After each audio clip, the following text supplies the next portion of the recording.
Welcome to the Wheats on Your Mind podcast. My name is Aaron Harries. Wheats on Your Mind is brought to you by the Kansas Wheat Commission and Kansas Association of Wheat Growers. My guests on this episode are Kelsey, Andersen Onofre, and Romulo Lollato with Kansas State University. The 2025 wheat crop will be remembered for its disease pressure, specifically viral diseases. I've got a couple of experts on this episode to dive deeply in the situation to analyze the what, when, where, and why of a notable widespread situation that affected this year's crop. We're hopefully going to dispel some of the rumors and myths about the diseases and provide some solid guidance to minimize the problem before the 2026 crop goes into the ground here in the fall. So Kelsey and Romulo, welcome. Thank you for joining me. So specifically on this episode of the podcast, we wanted to talk about the viral diseases that have affected the crop severely in western and central Kansas this year. I think it's something that a severity level is certainly I haven't seen in a long time, and folks are probably a little confused as to what's going on. So Kelsey, I think we should start with you. And we often lump these all, and everybody wants to say wheat streak mosaic virus, but there's more to it than that. It's kind of a virus complex. So what are we seeing out there in the crop? Yeah, well, and that's,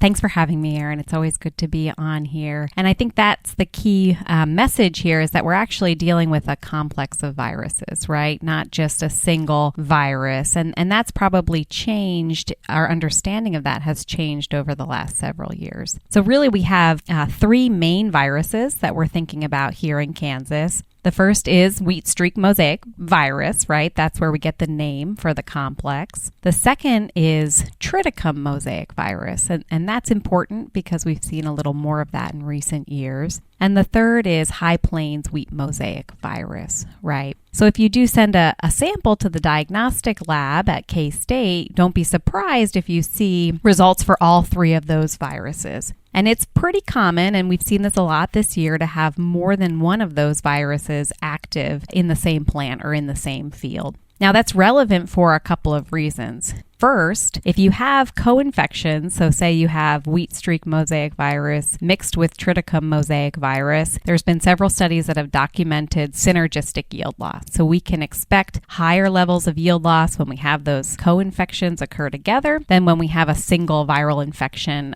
alone. And that work has been pretty well documented out of Nebraska. The second piece is our varieties will respond differently to these viruses. We have some varieties that work well or have some resistance against the actual wheat streak mosaic virus, but don't have resistance against triticum mosaic virus. And I think that's where we've gotten a little caught off guard this year. We're seeing a lot of cases where we have a variety that has some described resistance to wheat streak mosaic virus, but sure enough, has the classic wheat streak symptoms. When we bring it back to the lab, that will test positive for triticum mosaic virus. And it hasn't been uncommon this year for us to see all three viruses active in the state or in a single field. And so those cases are usually pretty high yield loss situations. Regardless of the virus or the combination of virus, one thing they have in common is the vector or the transmitter of that disease is the same insect, right?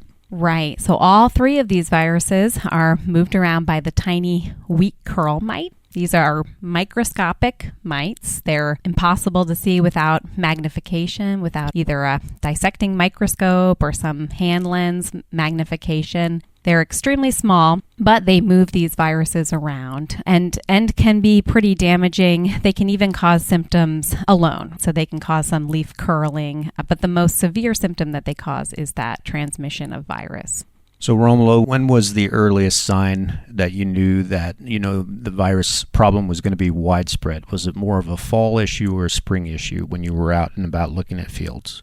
Well, I think that we started hearing or seeing some of those infections in the spring, even though we believe that they were actually fall infections. Kelsey, correct me here if I'm wrong, but I don't think during the fall we saw too many of those samples come in. And I think that part of that was, if we think back on how the planting season was in the fall, It was fairly dry. The entire month of October there, we hadn't had any precipitation to talk about there. And so the crop came up later. It came up most of the time towards that late October into early November. And probably the fall was fairly warm, and it allowed the crop to still tiller out and grow some, but perhaps not enough for us to see any of those symptoms back in the fall. So really, we started getting many calls about these and a lot of concerns and samples coming in the lab in that mid-April time frame after we got out of the winter and temperatures started really warming up and the crop was trying to get into spring growth and increase in size. That's when we really started seeing a lot of those symptoms come out and receive a lot of calls. But again, based on how the distribution of it looks like it was, entire fields being taken by the wheat curl mite, by the wheat streak mosaic, it seems like they were fall infections.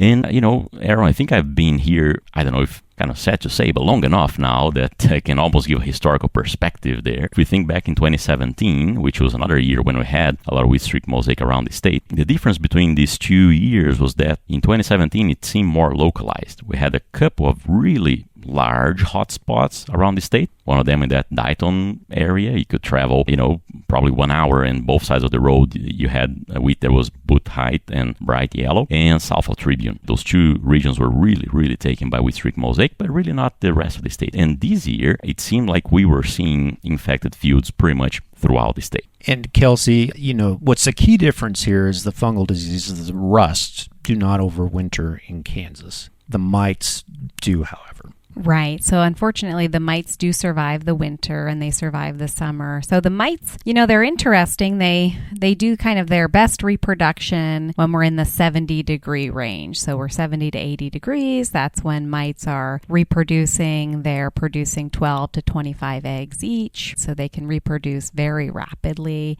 I think they said a single female can produce 3 million descendants under those good conditions within a couple month period. So you can imagine how quickly our populations increase. But as temperatures warm, and we did have that warm fall, those populations, they continue to build and continue to grow, continue to see disease spread. We saw that a good amount this year. But as temperatures start to decline, our mite populations will actually decline too. So when we get closer to freezing, right, our mite populations will really stop their reproduction. But they can still create nice microclimates for themselves inside the leaf whorls. They can kind of get down closer to the soil surface. And a small percentage of those mites, they'll survive the winter. And those mite populations can kick off our spring infections. So, I think that piece that we talked about earlier was a piece of the puzzle, those infections that showed up in the spring and we were surprised by them. But really that kind of tracks with what we know about the biology of this virus. So the infections, they can happen in the fall, but they stay localized at low temperatures. So the mites will feed, they'll transmit the virus, but the virus won't move within the plant at lower temperatures. So that virus can sit there really through the winter in the plant and, it really through jointing until we see temperatures move into the 70s and 80s. And that's really when we see symptom expression, right? So we have a couple things going on. We can have those fall infections. They can be very severe, cause extreme yield loss, but we will get surprised by that symptom later in the spring. And the other piece is we could have spring mite infections. So the spring infections from those mites that survive the winter, they can also cause some symptoms, but usually you'll see less plant stunting. You'll see just symptoms maybe on the leaves. You can have yield loss, but again, the yield loss won't be as severe. Yeah, so weather is a key factor in Romulo. I think the difference in 2017 and this year was the growth stage of the wheat. I've never seen fields at such a mature growth stage heading that have been smoked as badly by the diseases as what I've seen this year. So what was different about the symptomology? I know we had some issues with flag leaves too later on in this season. Yeah, so I believe that some of the first calls that we were getting was actually about this different symptomology that we were seeing where the flag leaves were more affected than the remaining of the plant. And Kelsey got to see a lot more of that I saw a lot of that, but I think that Kelsey went a lot deeper into the reasons for that out there. Definitely there was some different symptomology this year where the flag leaf was mostly affected. Perhaps the flag leaf -1 was showing some symptomology as well, but it was very frequent. All over the state. I think I can think of perhaps a couple or three fields where I went in that I didn't find much symptomology. The remaining of the fields that I walked in, they were really showing some level off, and whether there was just visual levels that perhaps are not going to cause tremendous yield loss to those fields, or whether they were, again, boot height and bright yellow. But again, the frequency of it was in almost 100% of the fields around the state this year. Well, and before we get into planning ahead on what we can do, what is within our control to control and prevent this situation, I think, Kelsey, there's such an urgency when you're in the spring and you see these fields with these bad symptoms, and the farmers just want to do something. You know, what they want to take some step to mitigate that disease or try to stop it. But what are the options? They're really limited, aren't they?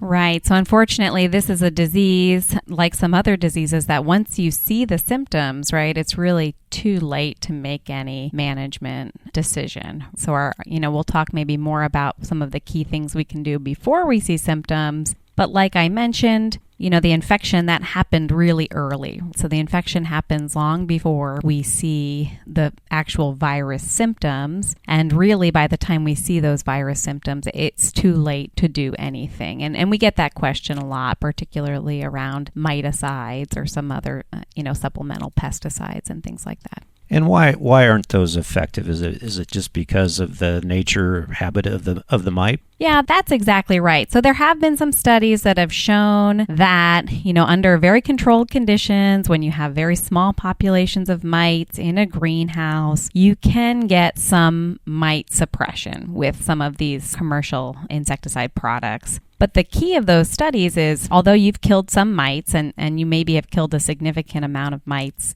in greenhouse conditions, you didn't kill all the mites. Even under the best conditions and the best scenarios, you'll have survivors. So if you started with 50 mites, you'll still have 10 left. Well, the problem is we know how fast those 10 can become a million in a field condition. The other piece is you don't stop those mites from actually feeding. So when they take those studies, and there's a great study out of Montana that Murphy and Burroughs did, and they took that same set of treatments where they found some knockback of mites in the greenhouse and they brought it out to the field, they saw no difference in disease suppression. So those mites that were there, they were still able to feed long enough, and their descendants were still able to feed long enough that they really had no difference in disease suppression. So, we hate to recommend an expensive treatment that would have to be done many times when we're not getting any significant mite suppression. And the other piece of that is, under controlled conditions, you might be able to get some mite suppression because of where they are on the leaves. But in a field,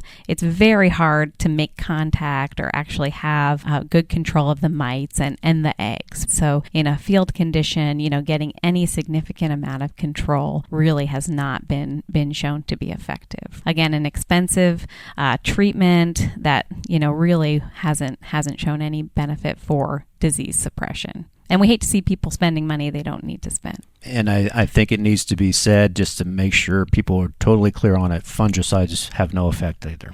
Right. And that's, unfortunately, we've seen that or heard that a lot this year. And so fungicides have no effect on wheat streak mosaic virus. They control fungal diseases like rust, and they do that very well, head scab, but no control of wheat streak mosaic virus. This is a virus. So you can think of this like when you go to the doctor and you want an antibiotic, but the doctor says, no, you have a viral disease. It won't, unfortunately, do anything against this virus. I think a piece of that comes out of some of these fungicides. They do have stay green effects, so they can result in a greener plant canopy. But even that claim, has never shown to actually result in a yield gain, right? So even though you get a little bit of greener canopy with products that especially have the strobilurins like azoxystrobin under, a normal healthy plant canopy situation, that never results in significant yield increases. So, the thought that would translate into viral suppression, that has not been documented. And again, we hate to recommend on some of these fields to spend additional money when we won't get a yield benefit from that. Great. Glad to clear that up. So we're in summertime now, in the heat of summer. What is the situation right now? Wheat is ripe. Wheat has been harvested or is being harvested. What are the mites doing at this point in time? So this is the point in time, now, and maybe if we back up a couple weeks from now, we're in the mite migration. We're in the big time when the mites are out there and they're sensing that the plant is drying down and they're moving themselves up and they get into an upright posture on the top of the plant and they're looking to disperse. So we're in a period where if you're out in a wheat field for harvest, you're probably having millions of mites rain down on you. So the absolute highest risk right now is if we have pre-harvest hail. So if we had pre-harvest hail or we have volunteer that emerges at or right after harvest, that's going to be the perfect scenario for those mites to oversummer. And there's a lot of good research that's been done, especially out of Nebraska, that has related volunteer at harvest, either due to pre-harvest hail or some other reason, to high levels of wheat streak mosaic. So it's absolutely essential for us to manage any volunteer that's present at or after harvest. That's going to be the first big moment that we get to make a difference in the mite population going into next year. And I looked up this number because, I've been asked this. So in any healthy wheat field, even fields that don't have virus, you have about 500 mites per head. 500 mites per head. So actually I was underestimating this. I said we have hundreds of millions of mites per hectare, but we actually, if you use this 500 mites per head, which is what they find in healthy fields, that's 2.5 billion mites per hectare.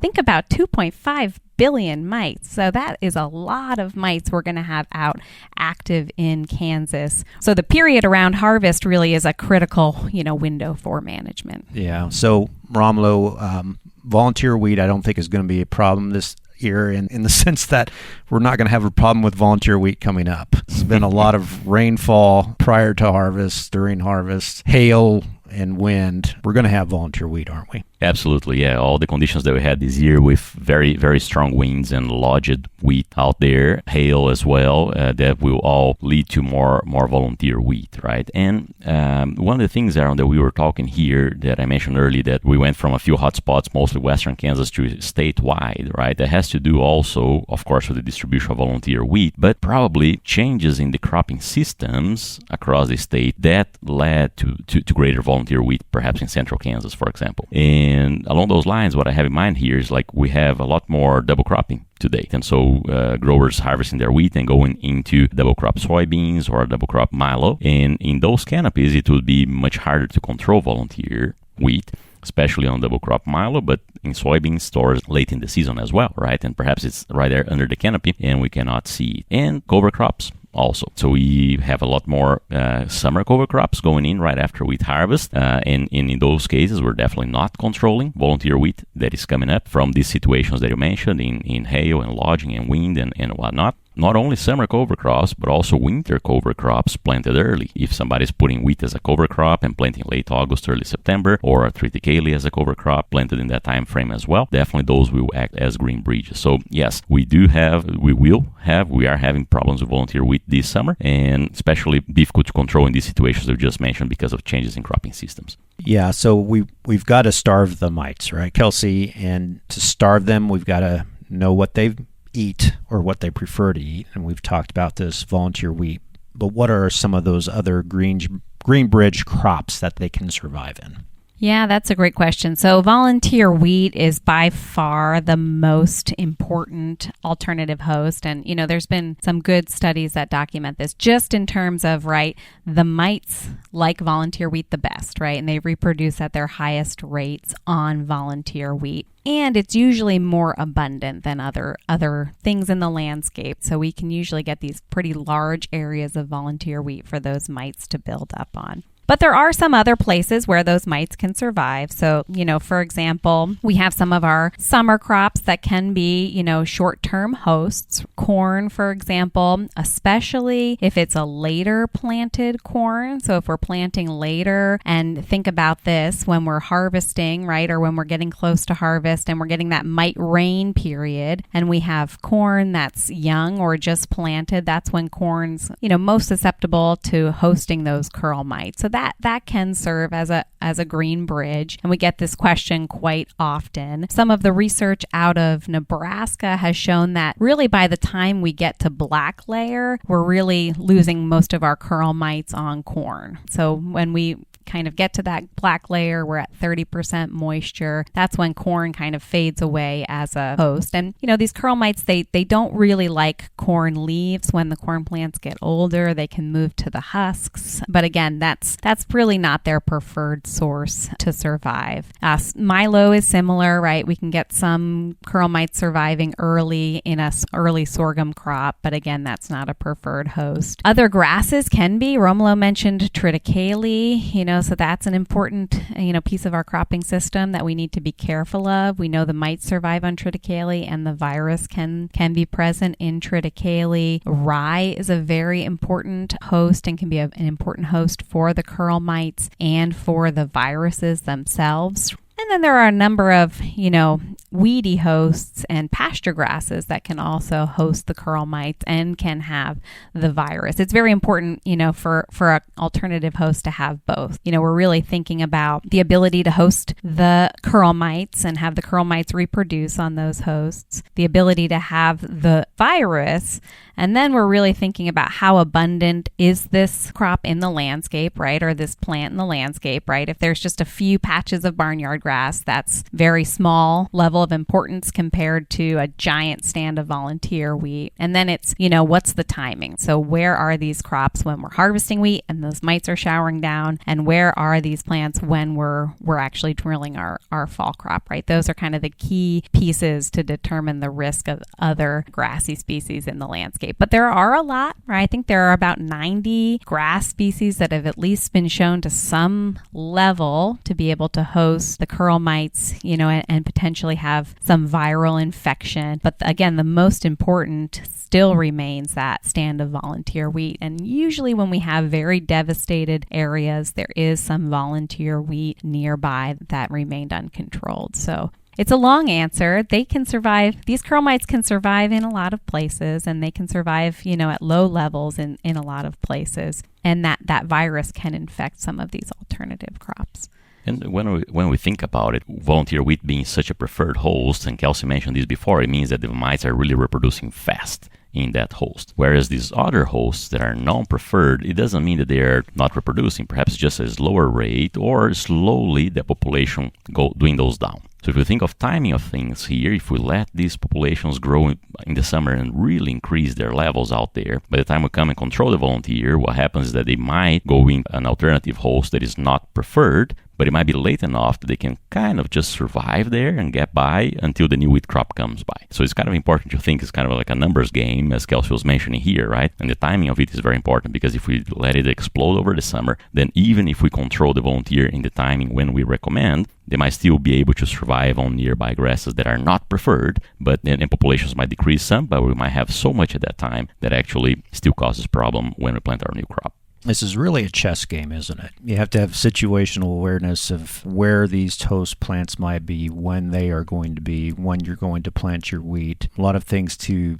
take into account. I guess one thing we haven't talked about, one of the lines of defenses, Romulo, is resistance to the diseases themselves, genetic resistance. And so we do have some varieties out there that have some resistance either to the mite or to the disease itself. Some are resistant to one or both the diseases, some to all the diseases. What is out there and how has it been holding up under maximum pressure this year? Yeah, so as you mentioned, we do have some varieties that offer what we call the resistance to the curl mite itself. That's a gene, CMC4, and that gene is present in a few of our varieties, especially those derivatives from like Temon12 and Bird and so on, right? So they tend to have that resistance. And what that does is they're kind of non-preferred by the mites, and so it slows down the progression of that mite population in that wheat field. Now, once mites are there, they will impact the plant, right? That plant will get infected, and that will show up and can show up very severely, right? So again, that would be the resistance against the wheat curl mite itself, slowing down the reproduction in that field. And then on the other hand, we would have varieties with genetic resistance to the virus itself, to the wheat curl, to wheat streak mosaic virus itself. WSM2 is the source of resistance that we have out there in some of the varieties that are available for growers. Now, the tricky part with that resistance is, first, It's only against the wheat streak mosaic virus. So Kelsey mentioned early on, it's a complex of viruses, right, with triticum mosaic and high plains, and that resistance will not apply to these other 2 viruses in most cases, right? And so they can still get infected with those other viruses. So that will be one of the challenges of this source of genetic resistance. The other is that it is temperature sensitive as well. So most of the varieties out there, whenever we are 65 degrees or above, it's almost like we're shutting down that genetic resistance. And so when it's best for mites to reproduce, which is 70 or above, that resistance is shut down. It's turned on again when it's cooler, right? A few varieties, they would offer resistance up to 70 degrees or so. So there's a little bit of improvement. If you think 5 degrees more, that offers you a few extra days protection in the fall and a few extra days in the spring as well. So it increases the window when the crop is more protected. But again, they're not bulletproof, right? And we see that even those varieties, they can show symptoms. And again, many times when we go out and we test them, it might not be the wheat streak mosaic virus, but a triticum mosaic or a high plains that is still impacting there. So there's nothing bulletproof out there. It can look like $1 million in some situations. I remember very clearly a field that was called in Wichita County once, and we had the variety Guardian there that had both actually, right? The resistance against the curl mite and the wheat streak mosaic virus, and we could still walk in the field probably 30, 40, 50 yards, and it was pretty much taken by the virus, and then it improved. But then you looked across the road and you had the susceptible variety, and it was pretty much gone, the entire field, right? So it can still look like $1 million. So nothing's going to be perfect out there, but it can still do its job in certain situations. But Kelsey, you have many varieties that are very susceptible to, right, and just lighten up with the wheat streak mosaic. Right. So that would be a key watch out, right? Like you mentioned, none of our varieties are bulletproof, but they can serve as better tools than some varieties. For example, we get a lot of calls out for Bob Dole or SY Monument. These varieties are very popular, but they are unfortunately extremely susceptible to this complex of viruses. And the yield difference can be pretty dramatic to a variety that either has one of those resistance genes that you talked about or just some background tolerance when you compare them to a variety that's highly susceptible.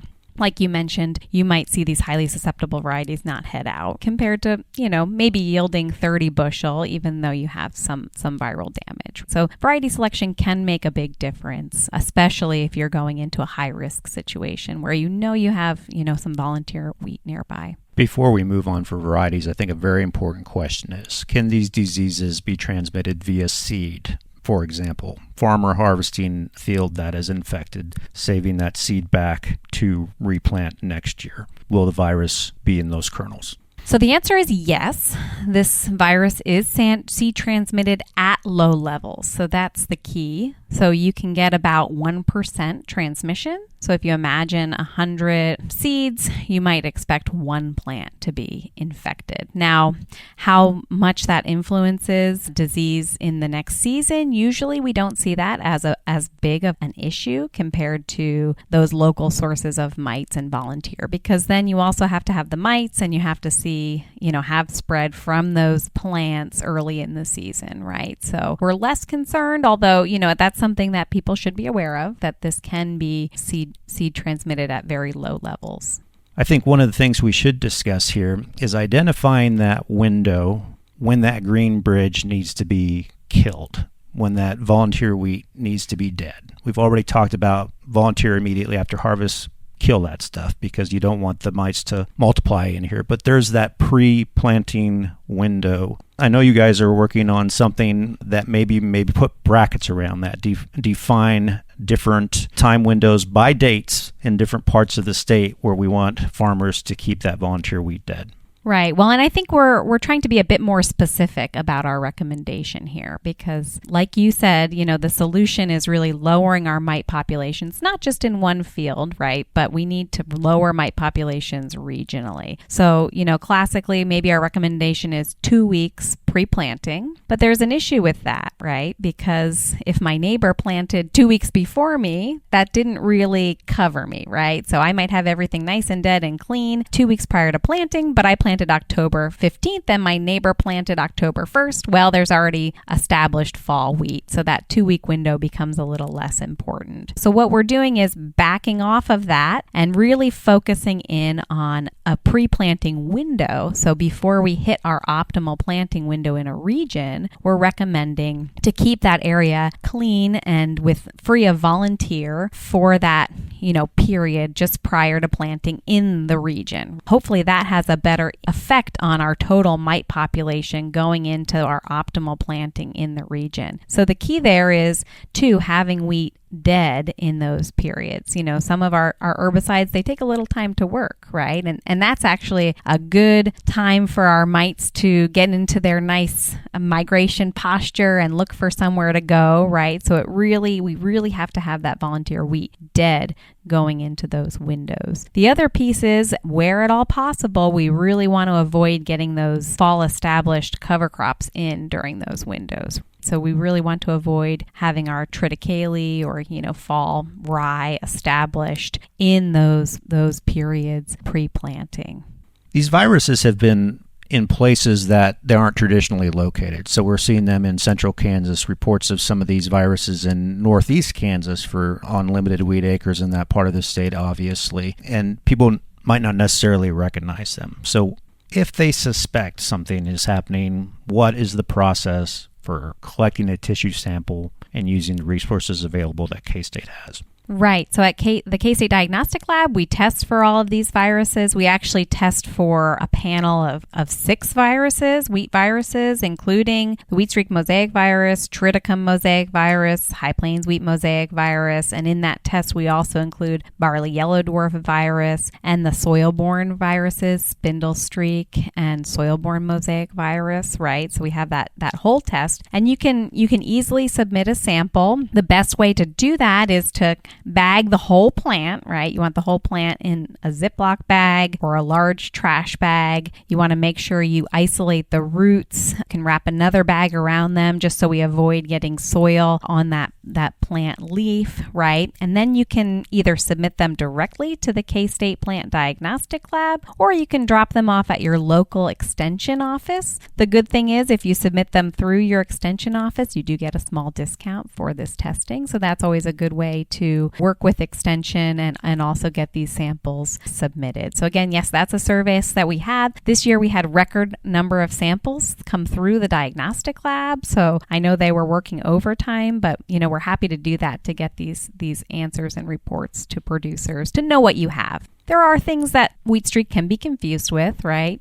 Nitrogen deficiency, other things that cause yellow wheat, right? So it is, a good practice to make sure you have the correct diagnosis there. Romulo, if you're looking at a field from the roadside and it's a pretty severe infection, it's pretty easy to identify. Just tell people what they might see. Well, if it is a very severe infection, it's easy to identify, right? Plants are usually sprawled out. They might not even be headed out, right? Depending on how severe that infection is. Plants will be shortened, probably both height and bright yellow. The leaves will be all streaky, as the name says as well, right? And those things differ from nitrogen deficiency to some extent, right? Although they can be confused, especially from the road, right? In that nitrogen deficiency might also keep the plants a little bit shorter and lighter green, but you're probably not going to have that dwarfing that we see to the same extent with wheat streak mosaic, or that sprawling of the tillers. With nitrogen deficiency, they will be upright and looks like a normal wheat crop, but shorter and lighter green, whereas wheat streak, it's almost like a brighter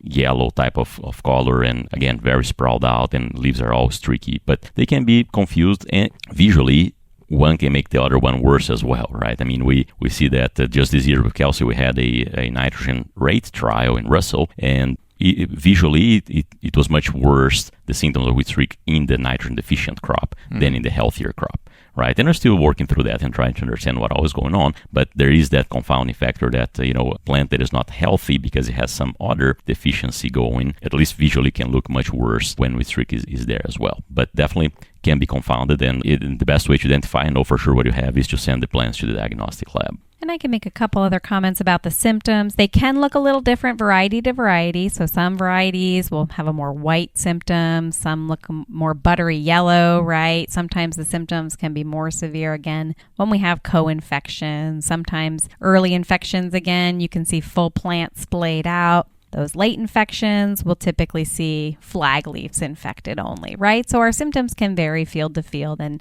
the testing is often very helpful for that. The other thing we got confused with a little bit this year is some early season wheat streak, right? That'll just start to look like these very faint lines on your plants, and it almost can be confused with stripe rust. So I know we got that call a lot in April. Hey, I'm seeing these really light streaks on my plants. I think it's early stripe rust. Should I pull the trigger and spray a fungicide? We'd go out, we'd look at it, bring it back. Sure enough, it's just early wheat streak, right? So that was something that caught us, I think, a little off guard in that early April period. We can have some other things that could potentially cause streaking, but in a lot of those cases, it was actually early wheat streak, right? So kind of time into the infection can really affect how the symptoms look. Well, and if there's any silver lining to all of this, is that there just weren't the rusts this year. So I guess this podcast is about viruses for a reason. Well, we did luck out in that way. You know, we had stripe rust, but it came on just a little too late to do any damage. So that was some really good news for us statewide. We were watching very hard, scouting very hard, but really it didn't take off for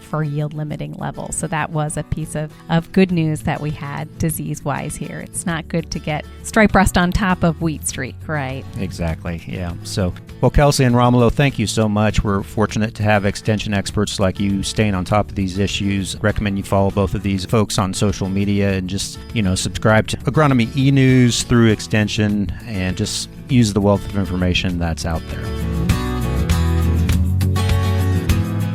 Thank you to Kelsey, Andersen Onofre, and Romulo Lollato with K-State for joining me on this episode of the podcast. If you have any follow-up questions, please email us at kswheat@kswheat.com. To check out recent episodes of the podcast, please go to wheatsonyourmind.com. I'm Aaron Harries. Thanks for listening.